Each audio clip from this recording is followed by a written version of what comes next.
Um, okay. And we'll be talking about the big selling idea, which was a request from last week or the week before last. I got a couple of messages saying, "Hey, can you cover this marketing type stuff rather than just the technical stuff?" So I said, "All right, let's move on to the marketing stuff." So today we'll be covering the big selling idea and where it sort of comes from. The first person that I know that mentioned it, and it could maybe it predates him as well, is Gary Halbert. And he shared it with an example. I believe it was one of his seminar when he shared an example with regards to the Tova Borgnine campaign that he ran. I'll share a bit about that on the next slide. So we've done all the research part. I've covered that in previous videos. So you've done the prospect research, the emotional motivations, the psychological motivations, why they're here. The zeitgeist research, which is sort of like the mood of the time. So I think a big one at the moment, which may impact, is starting to impact actually most markets and most businesses, which is the whole inflation thing and being able to, debt is obviously getting much more expensive, and those who are carrying large amounts of debt, it's affecting consumption. I'm seeing that now, though our interest rates did go up, a couple of months ago. I'm going to restaurants now. It's getting really, really easy. You don't have to book like weeks before. Sometimes you go to a restaurant and half the restaurant is closed because they just don't get enough people. So we're starting to see it actually impacting businesses in a real sense. So when you have that sort of a black cloud, if you want to call it that, then you want to be aware of the promotion that you're doing has to be in light or in respect of that. Otherwise, you'll miss the mark, so to speak. Right? Obviously, you've done your product research or service research, whatever it is, and the competitive research. Right? So you've created your feature, your benefit, your why, dimensionalized benefit, emotionalized benefit grid. I've shared this in a previous video. Let's see if I can link it in the show notes so people can refer to that video as well. Right. So why does this matter? Is because here's how you find the gap, and most of the time it's a perceptual gap. So the big selling idea is a theme around which you develop your campaign, and oftentimes it's a way to engage the prospect so they stop scrolling, so it doesn't look like sameness. And we looked at how to manufacture differentiation in last week's call. So today is like the extension of that. We're getting down to actually creating what we're going to take into the market. So you could say it's like the theme of the whole thing, but it boils down to research, and I'll cover examples shortly, but I really want to make sure that people get the research part of this, or really having a very good awareness of the market. So now the gap you identify that someone will go, huh, what's that? It could be perception. Most of the time it is. It could be a product, could be an experience.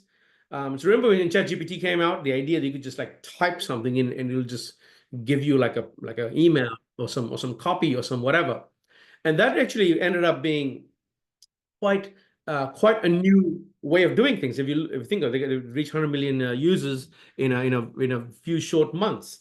Now, why did they do that? Is because of the wow experience. In their case, the wow experience was largely done through the product. It wasn't a perception one. Most in marketing, you'll usually play at the perception level. How do I change your view of the product or the category so that you pay a bit more attention to it? I'll give some examples very, very shortly. Now, the main thing is, hey, Paul, how are you doing? The most important part is making sure that you've done the research, because without it, it's hard to come up with ideas. So I'll share an example. There was a campaign I did some months ago, years ago now, I guess about 2 or 3 years ago. It was personal injury. And I found a really weird report done by, I believe it was an industry lobby or some sort of industry group, where they said that when you use a lawyer for personal injury claims, you get 3 times more payout. Right? And I was like, oh, that's an interesting fact or an interesting idea. So then I went to the clients that I was working with, and they did about $1 million a month in ad spend. So they want small. I mean, they want like Fortune 500 level, but they want a small 12 mil a year in lead gen is not no small change. And I said, do you guys know this? And they're like, no, we weren't aware of that. And neither were their lawyers, actually. So I said, oh, that's an interesting. So we built an entire campaign. The headline was, how do you get 3 times more payout? Yeah, then that immediately resonated in the market because it was a fresh idea, right? It was something that it wasn't like, hey, if you've been injured, come and put your claim in. We were like, hey, how to get 3 times more payout. So all of a sudden you're standing out from the competitor, but it doesn't happen unless you do research. I've shared this example a few times. Pew Research, once again, I was looking at solar attitudes in the US. It was for a US solar campaign, and I ran into a Pew Research report which said basically that Democrats and quite topical considering this election on and Republicans, they both buy solar, but for very different reasons. So Democrats identify more with benevolent climate change type thing, while Republicans, at least as far as this report is concerned, was more around personal empowerment. Right, so I'm protecting my family and so on and so forth. Right, so there are two very different emotional motivations, but the product consumption is the same. So how do you build a campaign around that? Well, we basically looked at the postcodes of the IP address and we changed the headline in real time.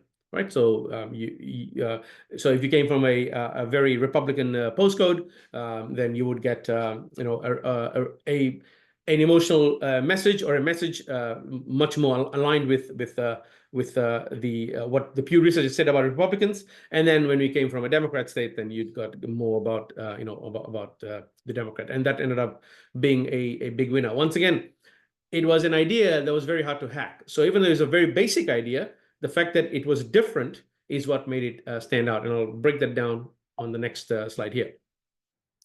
Right, so the most famous one, or the first time that I learned of it, was with Gary Halbert. And I don't know if he came up with the idea or whether it got passed down from some other marketing great before him. But nevertheless, that's where I got it from. So that's where I learned it first. So I'm going to attribute it to him.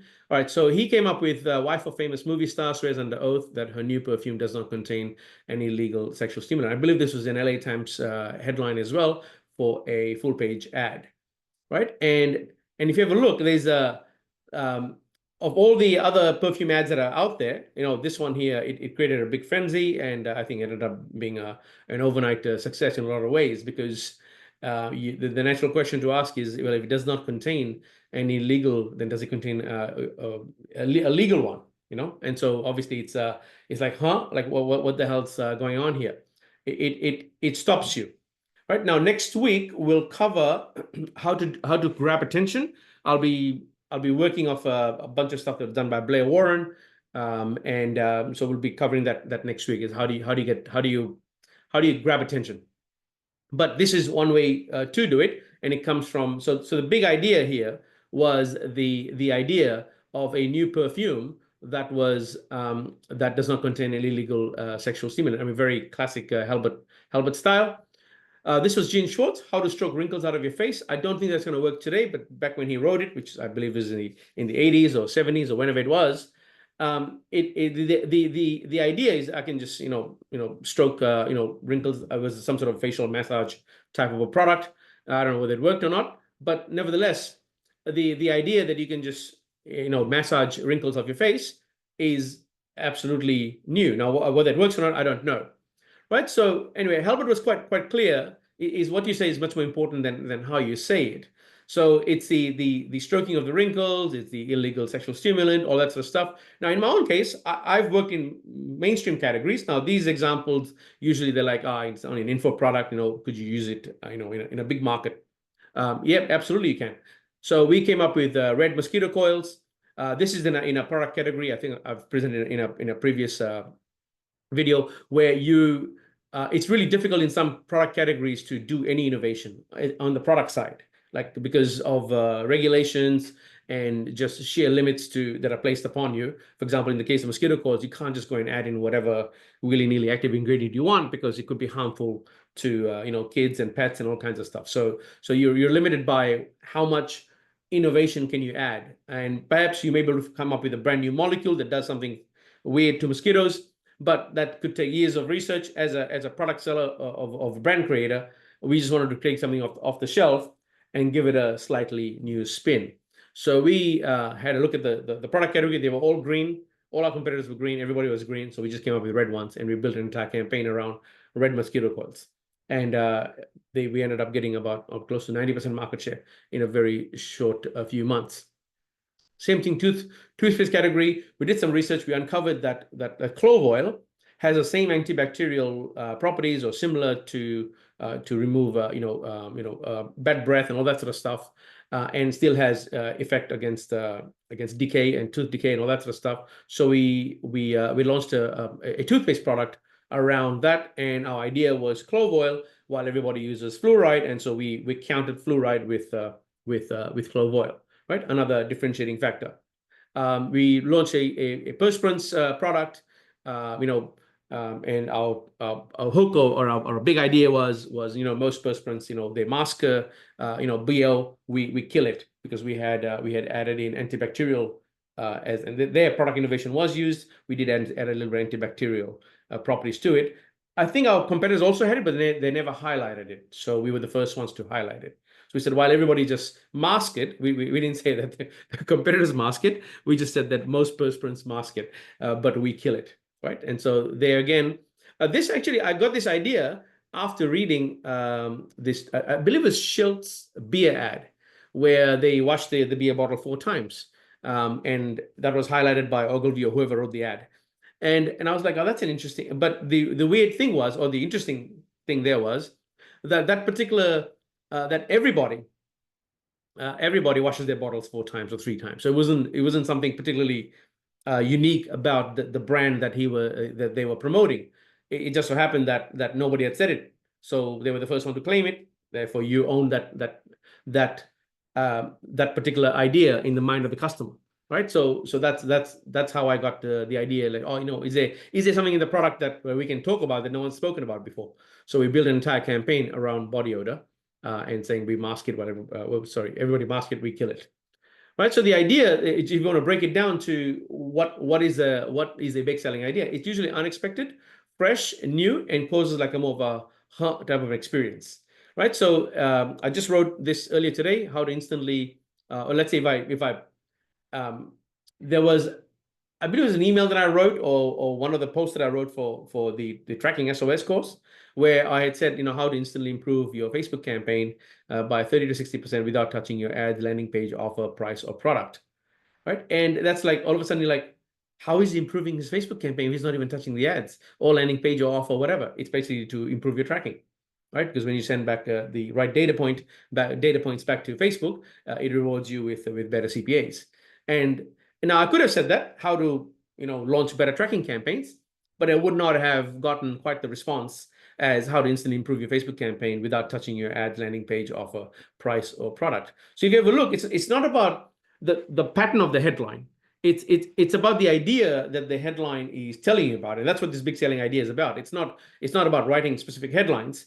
It's or saying a headline, this type of a headline, is better than the other type of headline. No, it's what is the underlying concept upon which the headline is based. So I had to look at it and I said, yeah, if I just say, hey, listen, how to improve your tracking or what, it's like eating cardboard, right? And nobody wants to improve their tracking. It's boring. So how do you? But people care about how much money they're losing or how much money they're leaving on the table. So that's where that idea came from, right? So it's unexpected, something fresh, something new. It's cloaked, a bit of a mystery and cloaking, right? So no one can work out what the hell what is he talking about. So now I have to read this. Now I have to go down the rabbit hole to uncover what this is. So distill idea to its core. Often you can provide a pathway to something larger, but it allows the prospect to draw their own conclusion. This one's particularly important, and I'll share an example of that. Probably one of I've shared this a few times in the Facebook group. So Americans now legally piggybacking Canadian Social Security and collecting extra monthly checks from $400 to $4,700. This was from Agora. I believe it was one of the real big blockbuster campaigns, and it was in the millions of dollars. And if you have a look, you left wondering, like, how is this possible? I have to read this if you're an American who wants to get Canadian Social Security. It's actually dividend stocks. It's Canadian dividend stocks. It was a newsletter about Canadian dividend stocks. Now, they could have said, hey, how to invest in Canadian dividend stocks, and it would have gotten probably a very small number of people who would be interested in that, because there's nothing unique about it. There's nothing to emotionally, to move you. But now legally, as if to say that there was previously was illegal, right? So you can see here, it's got that similar sort of a style of the illegal sexual stimulant example that for Halbert, which is this one here, illegal sexual stimulant. So this one you like. So you could do it previously illegally, but now you can do it legally. Like you're left with a lot of questions which draws you in, right? And so that's the whole point, that you want to have you could add a little bit of cloaking and mystery, right? And you can't work out what it is. Right now, we'll cover promotion strategy in a future call, because it's not just about headlines and just about the big idea, but then how do you take the big idea now and build an entire campaign around it? And so we'll cover that in a future call, maybe call next week. But this week, I just wanted to share this, that the basis for the big selling idea is research. And with the creation of Perplexity and ChatGPT now has a search as well. There's a lot of these things. In fact, you could just ask the AI saying, hey, what are some weird, unexpected things about whatever your product category is, and see what it comes up with. And and so your ability to uncover those weird factoids around which you can build a campaign is getting easier and easier and easier. You don't have to read pages and pages and pages of stuff like we used to back in the day. You can ask the AI to share that with you, right? So anyway, that kind of covers the big selling idea part here. It's part of a longer series. So next week I'll cover the promotional strategy and how to capture attention. In fact, we'll do attention capture next week. And then the week after that, we'll look at the promotional strategy. So we looked at differentiation last week. This week, big selling idea. And then next week, we'll look at how to capture attention. And then we'll go into building an entire promotion strategy. So any questions on this before we move on to the next thing? So this is probably the hardest thing I've ever had to teach, because I've been doing it for so long. It's kind of like second nature.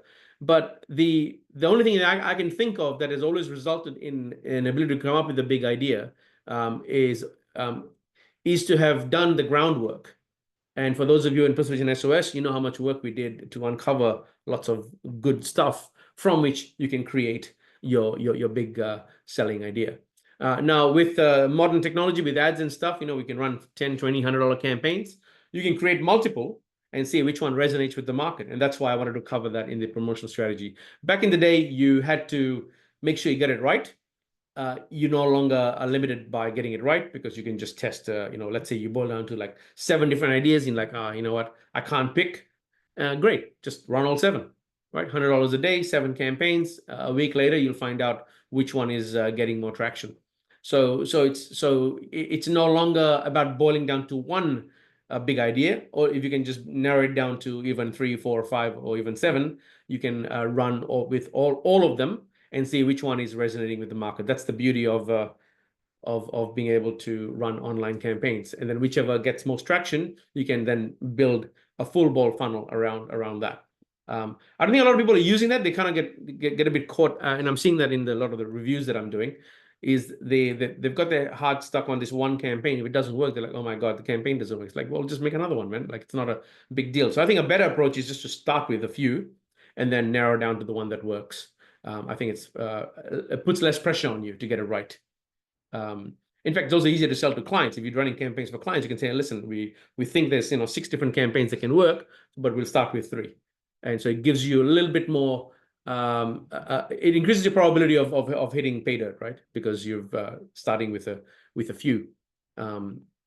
So anyway, living the big selling idea. If there's any questions about this, I'll take that now. Otherwise, I'll move on to an exciting new feature that I wanted to share with you guys. This is particularly important. I'm seeing it can add a lot of value to many campaigns, even though most people may not realize it. So if there's no questions here, I will move on to the next part of this, which is specific to lead hook. All right, so let's move on to the right is a feature update. So this one here, I haven't done this in a while, as in a feature update. We've got about 6 or 7 new features coming down the pipeline. But this one here particularly refers to lead ID. So I'll share an example with you guys. And why this really matters. Okay. So this is where you have a returning lead. So I shared a short video about it, but I wanted to share with you how you'd want to set it up. So let's say you have a funnel, and usually, and let's say someone has stopped before your form. So let's say you ask for or they've given you partial details of the form. So normally in forms we have first name, last name, and email. We ask for first name, last name, and email first, and then we ask for the phone number second. Right. So I'll just clone that right here. Let's just put that down here. And your first bit's going to be the first name, last name, and email. And your second one is going to be the phone right here. Now, in between the two, you will do a webhook, right, to your CRM or to your, there you go. I'll just drag and drop that. This goes to your CRM and the partial information. And that way, when the person comes back, you can ask for the rest of the details about them. Now, the thing is that previously you had to send back all the information, so first name, last name, email, all that stuff back. You don't have to do that anymore. We came up with a new way of doing it. I'm just going to go to leads here and show you what that is.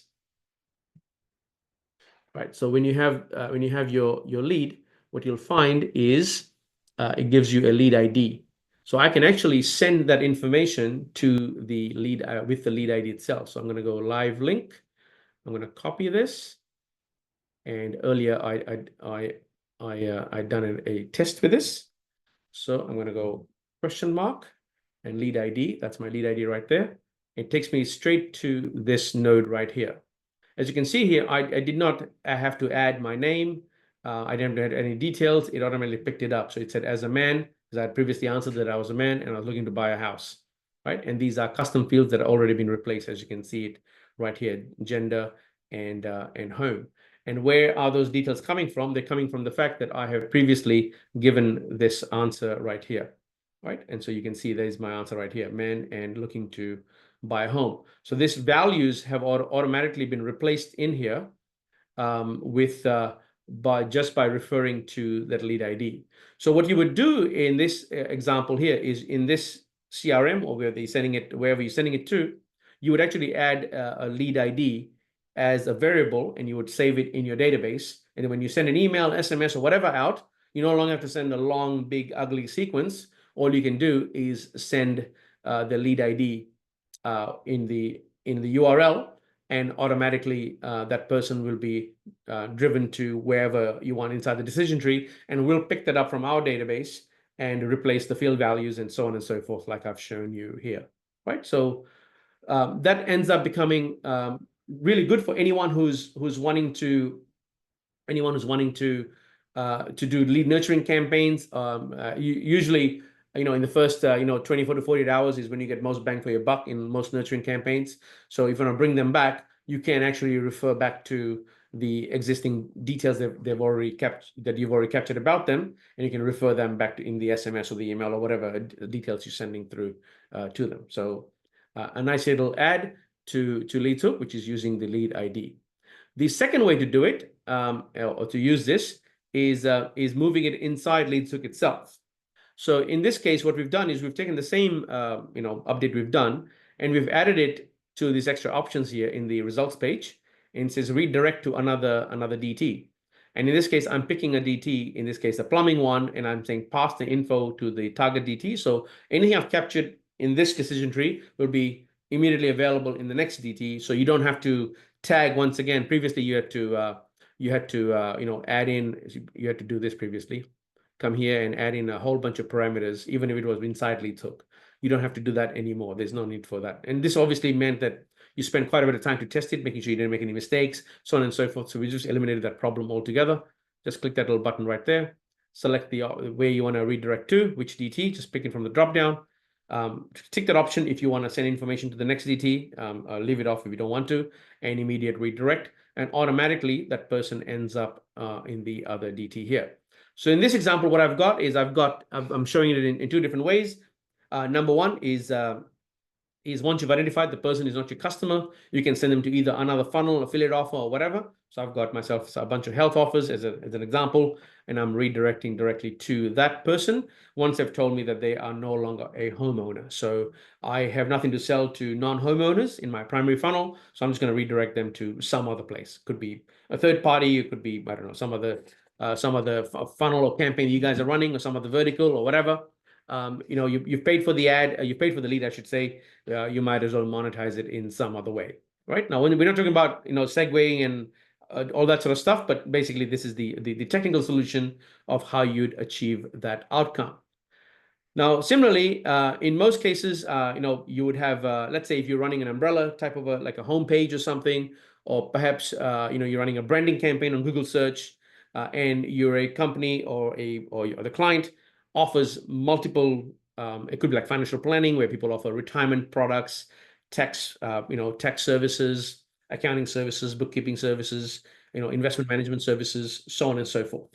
And if you're providing a wide variety of services, then one of the things you want to ask them is, what are you looking to do today, right? And so traditionally, people have done, either they've built separate DTs out, or they've built a big monster DT with every vertical sitting in the one place. Those become extremely difficult to manage because you might forget in 3 weeks from now or 5 weeks from now what you have to do, and this ends up becoming, and you end up wasting quite a bit of time in setting up multiple DTs.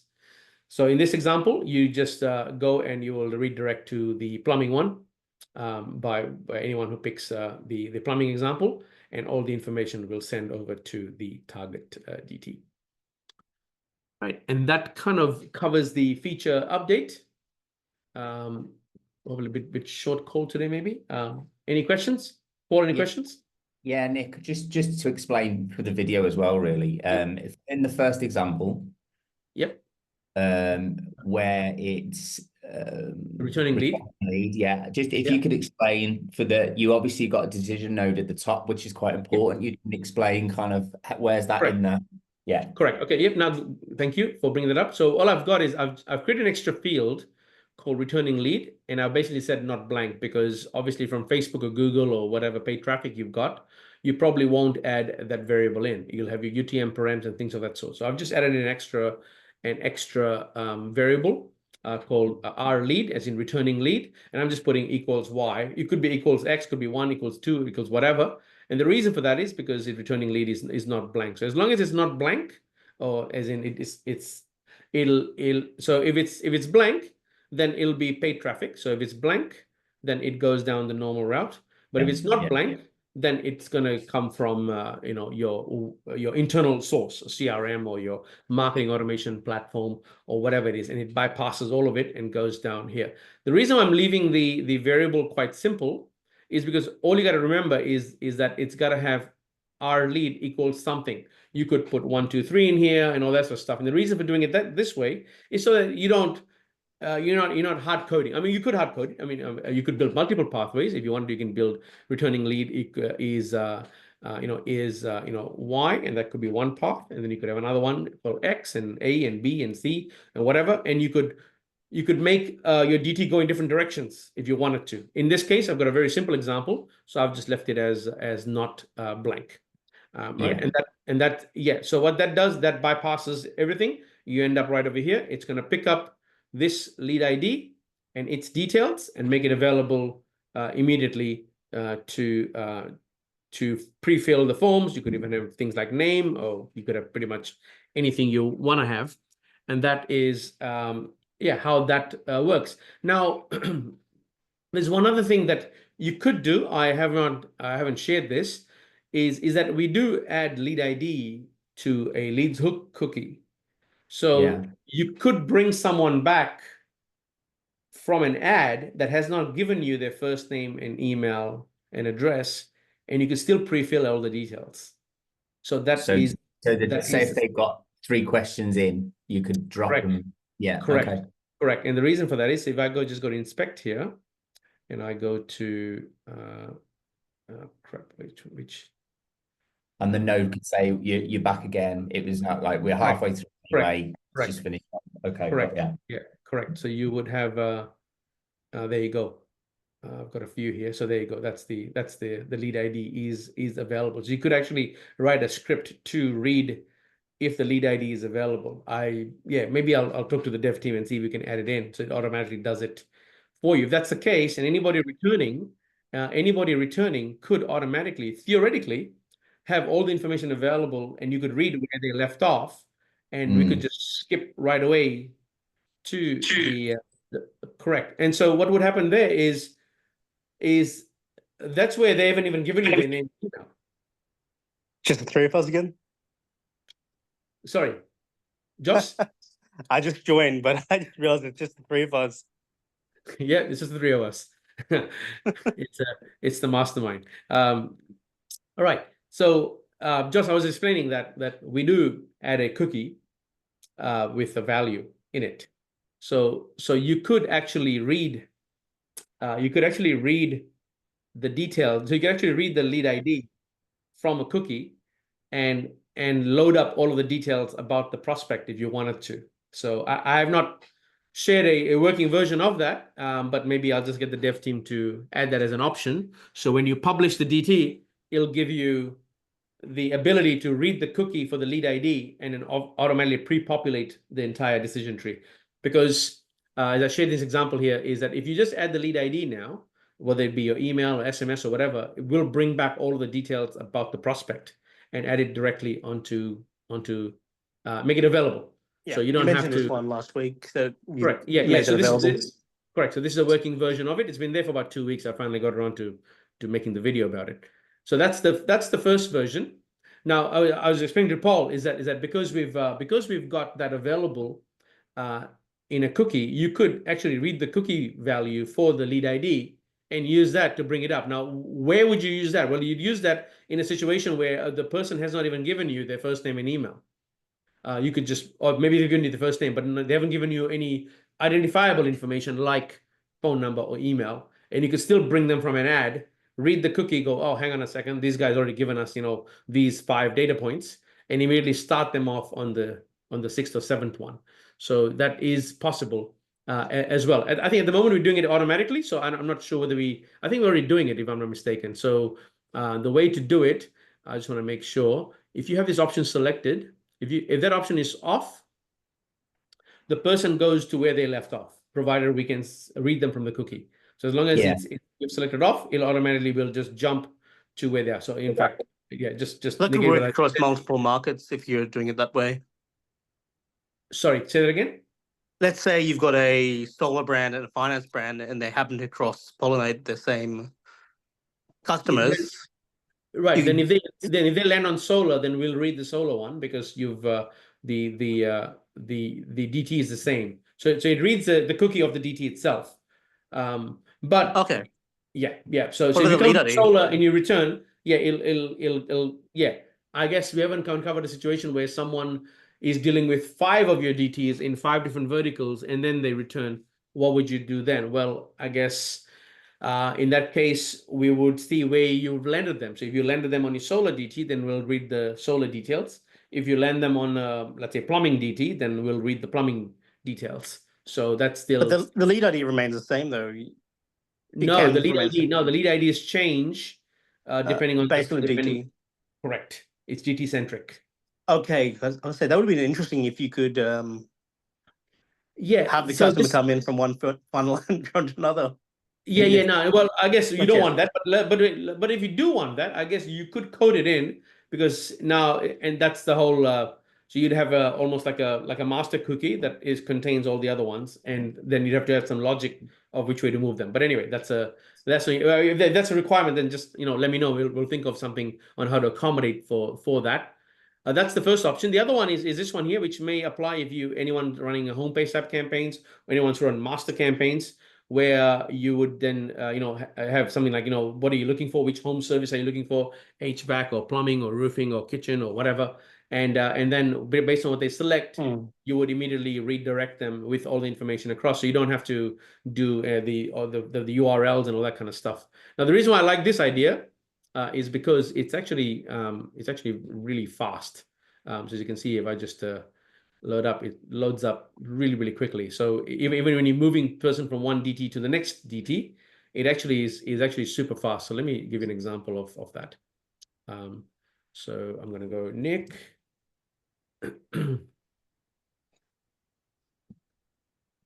Yeah, we are on here and homeowner. So what's going on here? All right, cool. Homeowner.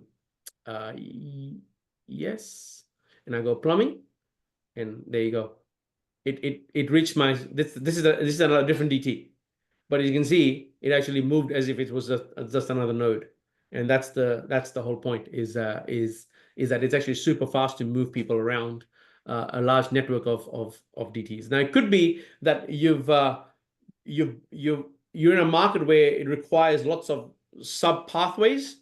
So it doesn't have to be another market. So we know a couple of people who've got like 300-400 nodes, and they become really difficult to manage. It must be difficult for them to manage too. It's definitely difficult for us to manage. When people call up, they're like, "Oh, hey, I've got a problem in my DT." You open it up, it's like 500 nodes. You're like, "Oh crap, where do you start?"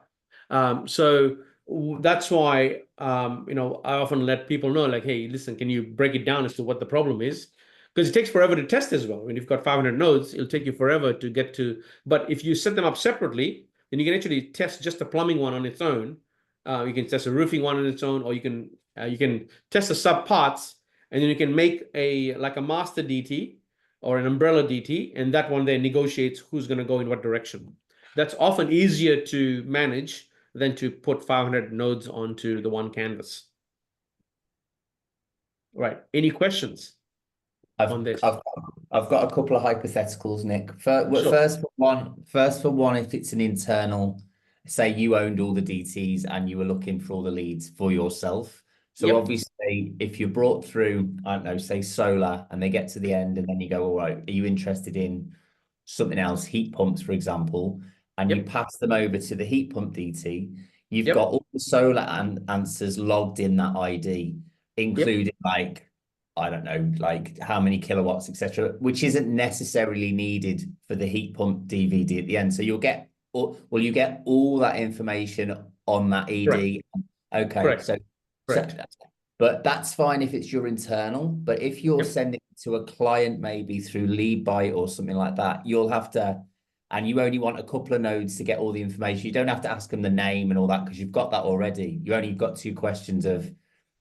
Then would that all information go into Leadbyte and then you just wouldn't send it out, or is there any way of dropping? Correct. Yeah. Correct. Yeah. So think of this as it's information in your account, and you're moving it from one DT to another DT inside your account itself. So nothing's going to Leadbyte yet. Leadbyte is only activated, or any other third-party platform is only when you get a webhook in, and you have 100% control about what you're going to send to that third party, right? And so that's the, I guess, the control to ensure that because now. Yeah, in between the DTs, you can pass whatever information you want. That is not going outside of Leads Hook. That's only available to you since you can log into your own account and nobody else. It's you just want to know, when are you going to send, what person are you going to send where, and then you would add that into the CRM itself. Perfect. Okay, cool. Cool. A good question. Yeah, cool. Any other questions? Just anything? I'm just thinking. Okay. I record it's the way Nick's done it. It's so much simpler than what we're doing at the moment. It's gonna literally. Okay. So just to pause. About the lead ID though, I think from what I'm hearing, it still makes sense to capture all the information, send it to CRM, and then send it back. Correct. In case with whatever reason we've got a remarketing funnel or email funnel, it's a little bit different. Yeah. So this is not to change how much information you can send where, how, and who, because we are not a CRM. I don't want to pretend that we are a CRM. So you obviously want to send information out whenever if you can decide to do want. CRM, sign me up. Correct. Yeah. So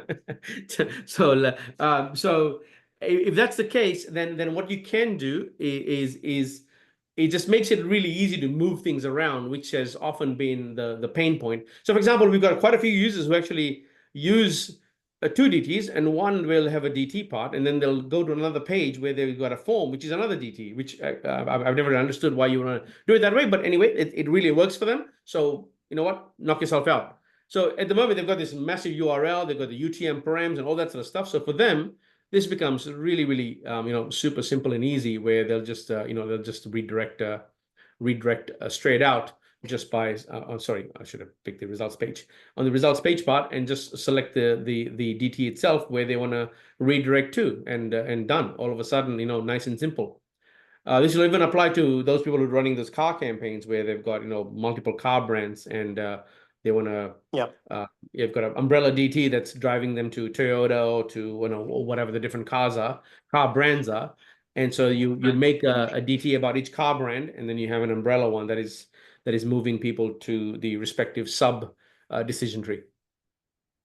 With the custom fields and passing them over to, say, MailChimp to do the personalization of the emails, does it still have to be done with the UTMs, or was that information carried in the lead ID, like hidden in the lead ID, and you can just suck it out in MailChimp? Correct. So all the information you've captured up in the lead ID itself. So let's say if you are passing UTM params, all the UTM params plus all the answers I've given, plus the geodata, the geodata, the device data, the whatever, everything transfers over to your next DT.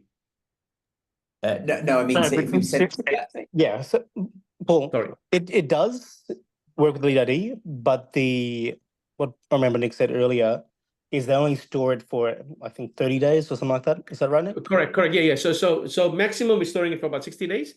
We have a cleaning process that happens every 30 to 60 days. I believe it's 60, but could be 30. Sorry, I'm drawing a blank here. I think it's 30 or 60, one of the two. So it won't work if you want to use a lead ID, let's say 6 months from now, because we're actually not storing that. So in that case, you're going to have to make an API call. But you can actually create that by just starting off.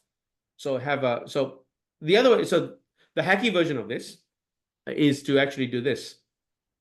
It won't be a webhook. It'll be an API node. So I would actually do this. And I've got one user that I had to show them how to do it. That's how I remember this. So they are doing this basically like that, and then that. So what they do is they make they recognize this is a lead that's coming in from an internal system. They look and see what the age is or whatever. So obviously that our cookie trick won't work.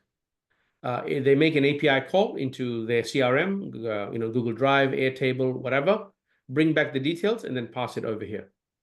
And that is essentially, this is what we're doing, but except in a much more automated fashion. Mm.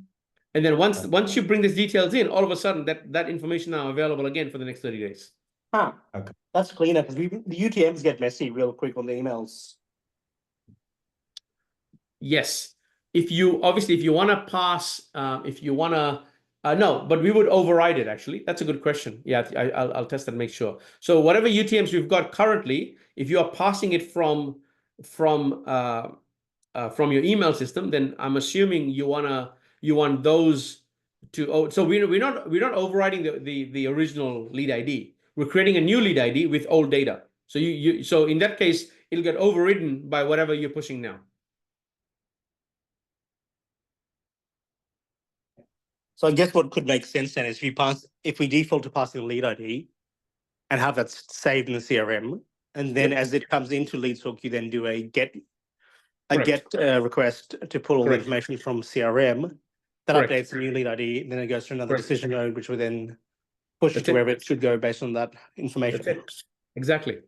It's exactly right. Correct. So that's another way of doing the whole thing. No, I like it. That solves it, Paul. Yeah. Cool. But we don't. But then we can also just send it the lead ID plus whatever trackers for that email campaign would be the way to go. Okay. Yeah, it makes more sense. Because we end up with like this.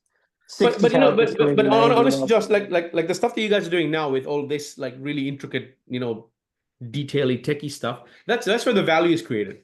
Like it's at scale, these little things is what adds value, because all of a sudden you're able to do things en masse with the millions of leads you guys have generated, or to monetize them much better. And unfortunately, this is the message that's not getting through to bulk of the market. But anyway, have a good evening, a good morning, good afternoon. Bye for now.